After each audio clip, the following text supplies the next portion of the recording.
So I was catching up recently with a few of my friends, and we were talking about random stuff as to how does COVID impact the business, etc., etc. And one of my friends started asking me questions about what does it take to start a new business? How does he get the ball rolling? How does he have to start acquiring his first few customers? And I was reflecting on my journey of all the different startups I've gone through so far, and I realized that I've done a lot of right things and done a lot of wrong things, and especially because of the wrong things. I wasted a lot of time. I could have saved at least 4 or 5 years of my life. So I thought, let me do this video for everybody who's starting a new business as to how do you get the ball rolling, how do you start acquiring your first set of customers. I think there are 6 broad steps to follow. Step number 1, I've always said this before and I'm going to say this again. Your business needs to be founded on expertise, which means that the first step is to validate your expertise. And validation means external validation, not what you think is your expertise. You got to go out there and really test and really see what skills and knowledge you have, which you can claim that you are an expert in, which means that you have credibility based on your past experience, you have produced results based on your past experience, as well as you can use that to serve other people based on your past experience. So I think that's step number 1.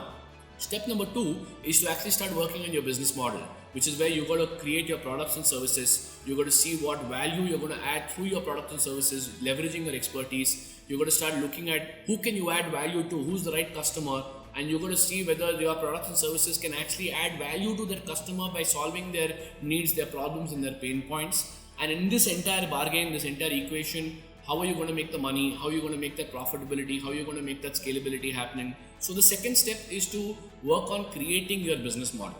So that's the second step. The third step is for you to go there and validate your business model.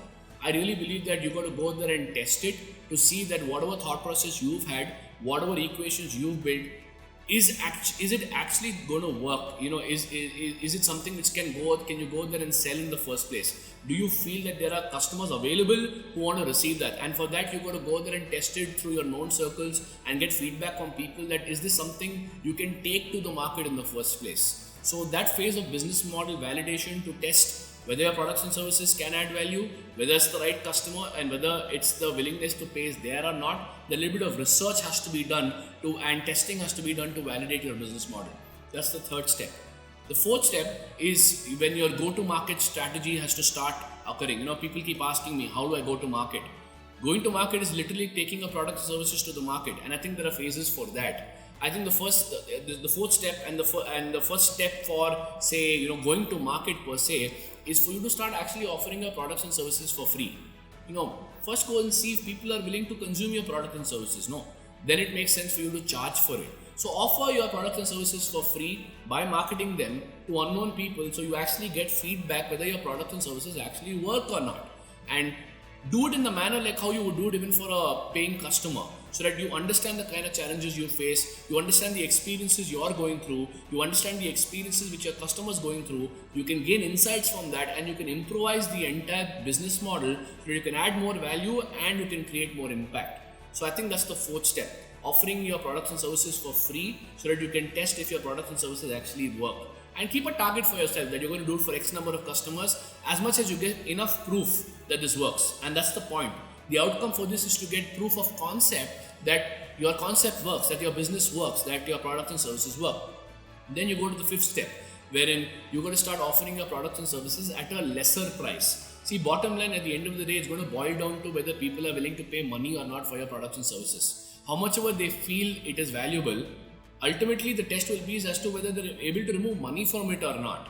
And because I've seen a lot of businesses where people feel that the product and service is extremely valuable, but the willingness to pay for it is very, very low. So test that willingness, test how sensitive your customers are going to be. But start off with a low price so that you at least get that proof whether people are willing to pay. Starting low and going high is okay, but starting high and going low becomes a little complicated. So I would say start using an incremental method of increasing your prices so that you're able to test whether people are willing to buy it or not.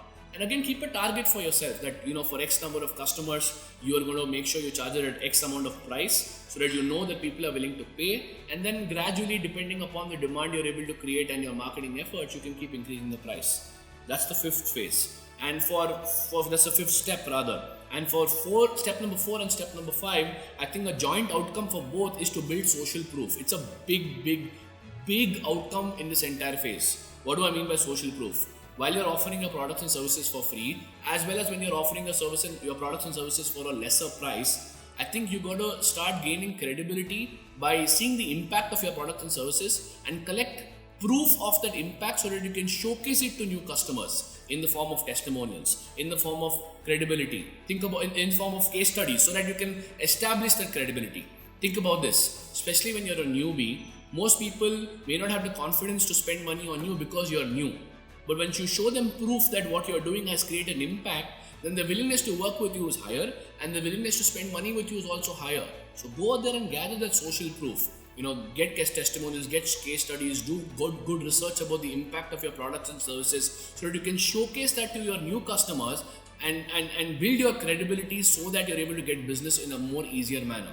So that's the outcome of step number 4 and 5.